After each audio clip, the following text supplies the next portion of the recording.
ஓம் நம சிவாய. தென்னாடுடைய சிவனே போற்றி, எந்நாட்டவர்க்கும் இறைவா போற்றி. சர்வம் டிவி நேயர்கள் அனைவருக்கும் யோகி ஜெயப்பிரகாஷின் அன்பான வணக்கங்கள்.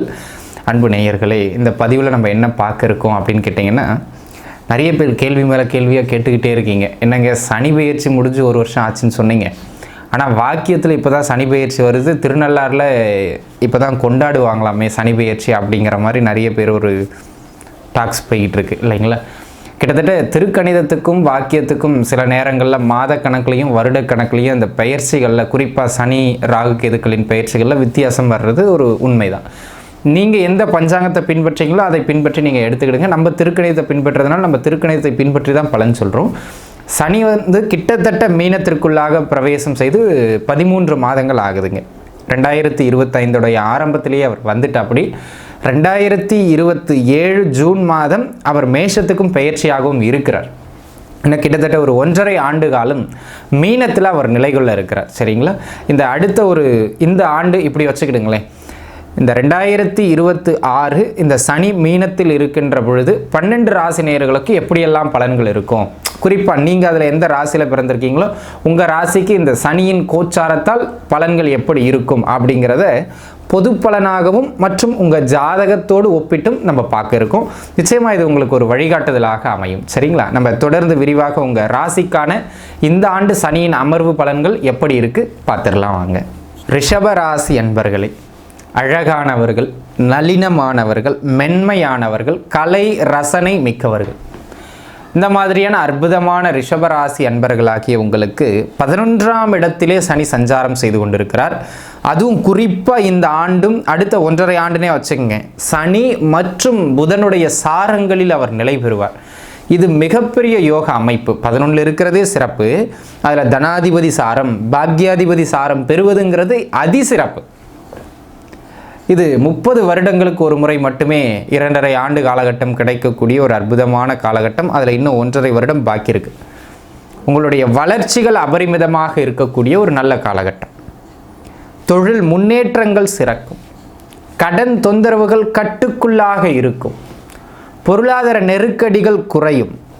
ஆரோக்கியத்திற்காக நானும் அலைஞ்சேன் தீர்ந்த பாடில்லை அப்படிங்கிறவங்களுக்கு கூட சரியான மருத்துவ முறைன்னு ஓரளவு அப்படியே மெயின்டைன் ஆகக்கூடிய அமைப்புகள் இந்த காலகட்டத்தில் உண்டு அப்படிங்கிறத நீங்கள் புரிஞ்சுக்கிடணும். அதே போல் அன்பு நண்பர்களே, இந்த காலகட்டத்தை பொறுத்த மட்டிலும் தொழில், பொருளாதாரம், ஆரோக்கியம், இந்த மாதிரியான அத்துணை அமைப்புகளும் உங்களுக்கு சிறப்பானதாக அமையும் அப்படிங்கிறதுல மாற்றுக்கிறதே கிடையாது. வேலை இல்லாத அன்பர்கள் வேலை வாய்ப்புகளை தேடுங்கள். நல்ல வேலை வாய்ப்புகள் கிடைக்கும், பிடித்தமான வேலை வாய்ப்புகள் கிடைக்கும். தசாபுக்தியும் சிறப்பாக இருக்குன்னா உண்மையிலேயே கிடைச்சிரும்.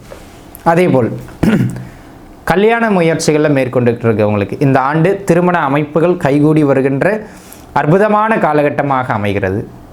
அதேபோல் இந்த ஆண்டினை பொறுத்த மட்டிலும் புத்திரபாகிய அமைப்புகளும் மிகச் சிறப்பானதாக உண்டு. ஸோ வாழ்வின் ஆதாரமான வேலை, திருமணம், குழந்தை பாக்கியம் 3 முத்தாய்ப்பாக கிடைப்பதற்கான அமைப்பு கோச்சாரத்தில் ஸ்ட்ராங்காக இருக்குது. உங்கள் தசாபுக்தியும் சப்போர்ட் பண்ணணும். ஏன்னா கோச்சாரம் மட்டுமே தாதா கிடையாது, தசாபுக்தி தான் தாதா. அதுக்கு சப்போர்ட் பண்ணுறது தான் அந்த கோச்சாரம். அந்த விதத்தில் தசாபுக்தியும் உங்களுக்கு சிறப்பாக அமைந்தால் அனைத்தும் வெற்றி அப்படிங்கிறதுல எந்த மாற்றமும் இல்லை. அதை நீங்கள் அன்பர்கள் புரிஞ்சுக்கிடணும். அதனை அடுத்ததாக இந்த காலகட்டம் பார்த்துக்கிட்டிங்க அப்படின்னா அன்பு நண்பர்களே, ஏதேனும் வழக்கு தொந்தரவுகள் போய்கிட்டு இருக்கு, அது எந்த வழக்காக வேணாலும் இருக்கலாம்.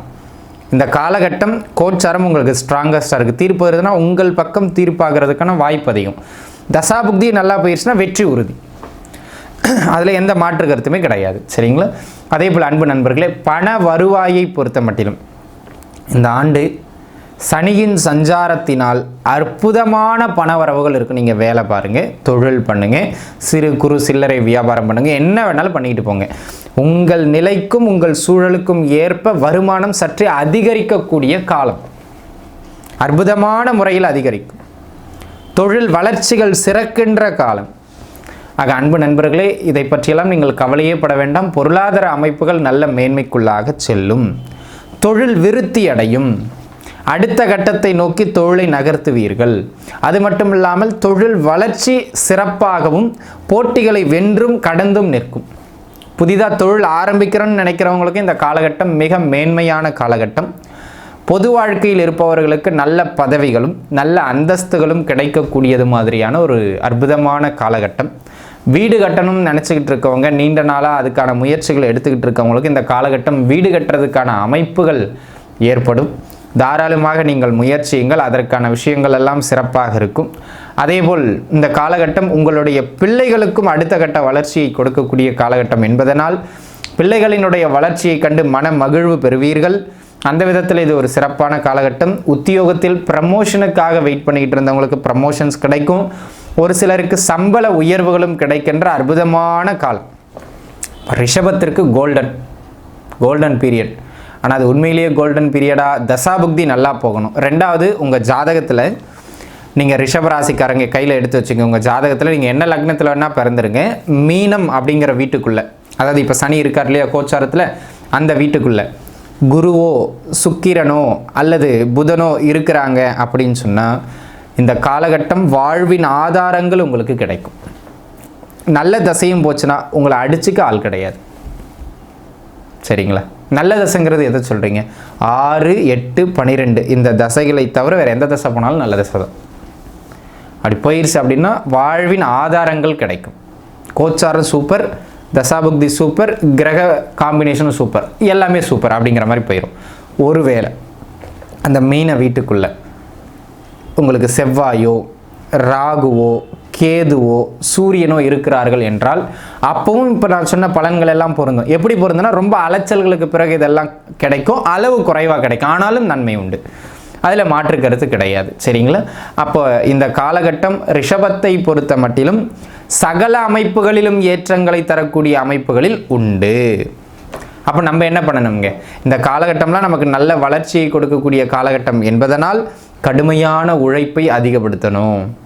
தசாபுக்தியும் சிறப்பாக இருக்குன்னா உங்களுடைய முயற்சிகளை சீரிய முயற்சியாக வச்சுக்கிடணும், சிறப்பாக அமையும். ஆக அனைத்து ரிஷபராசி அன்பர்களும் நன்றாக இருப்பீர்கள். இது உங்களுடைய நல்ல வளர்ச்சிக்கான காலகட்டம். மென்மேலும் வளர்வீர்கள். இப்போ நம்ம பலன்களை பார்த்துட்டோம்ங்க. இந்த பலன்களை பார்த்துட்டு சனி உங்களுக்கு நன்மைகளை செய்கிற அமைப்பில் இருக்கிறாருன்னா ஓகே. நான் சொன்ன இந்த பகை கிரகங்கள் மேலே போகிறார் அப்படின்னு சொன்னால், இப்போ நம்ம சொல்கிற பரிகாரம் எல்லாத்தையும் தலைகீழ மாற்றிடாது, ஆனால் அந்த வீரியத்தை குறைக்கும். சனிங்கிறவர் பார்த்தீங்க அப்படின்னு சொன்னால் ஒரு முதுமையை குறிக்கின்ற, ஒரு ஏழ்மையை குறிக்கின்ற, ஒரு அடித்தட்டை குறிக்கின்ற, ஒரு இயலாமையை குறிக்கின்ற கிரகம். அதே நேரத்தில் அவர் கொஞ்சம் நீதிமான், நேர்மையான ஆள். இப்போ பாருங்கள், சனியின் காரகத்துவத்தை பிரதிபலிக்கக்கூடியவர்கள் அப்படின்னு கேட்டிங்கன்னா ஆதரவற்றவர்கள், முதியவர்கள், தன்னுடைய அடுத்த வேலை சாப்பாட்டுக்கும் இல்லாமல் கஷ்டப்படுறவங்க, கடினமான உழைப்பாளிகள், இவங்கெல்லாம். அப்போ உங்களால் முடிஞ்சது, சரிங்களா, நான் இதை கொடுக்கணும் இத்தனை அப்படிலாம் கிடையாது. நீங்கள் எங்கே வேணால் கொடுங்க, எப்போ வேணால் கொடுங்க. உங்களால் முடிந்த உணவுகளை உணவு இல்லாத கஷ்டப்படுகின்ற அடித்தட்டு மக்களுக்கு நீங்கள் கொடுக்கின்ற பொழுது சனியினுடைய வீரியம் அளவு குறையும். தடுக்க முடியாது, ஆனால் கண்டிப்பாக அளவு குறையும். அதில் மாற்று கருத்தே கிடையாது. ஸோ அன்னதானம் தலை சிறந்த பரிகாரமாக அமையும். அதனை கையில் எடுக்கிறது மிக மிக மேன்மை. இதை பரிகாரம் சொல்லி பண்ணாமல் இவங்களுக்கு உதவணும் அப்படிங்கிற ஒரு மனநிலையோடு நீங்கள் பண்ணுறது மிக மிக சிறப்பாக அமையும் நண்பர்களே. இது உங்களுடைய தீமைகளை கண்டிப்பாக குறைக்கும். சரிங்களா? பார்த்து கொள்ளுங்கள். அனைவரும் நன்றாக இருப்பீர்கள். வாழ்க வளமுடன். நன்றி.